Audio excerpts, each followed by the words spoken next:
तटकरे गटाच्या उमेदवाराकडून प्रकाश दरेकर यांच्या विजयावरती आक्षेप घेण्यात आलेला आहे।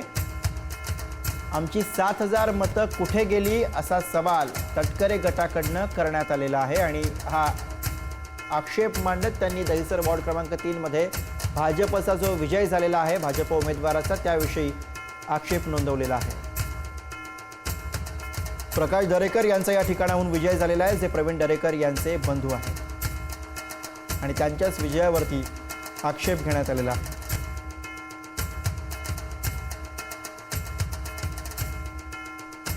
तटकरे गटाकडून सवाल उपस्थित करण्यात आलेला आहे। आमची 7000 मतं कुठे गेली असं म्हणत तटकरे गटानं या विजयावरती आक्षेप घेतलेला आहे। मुंबईमधून ही अपडेट आपण पाहतोय।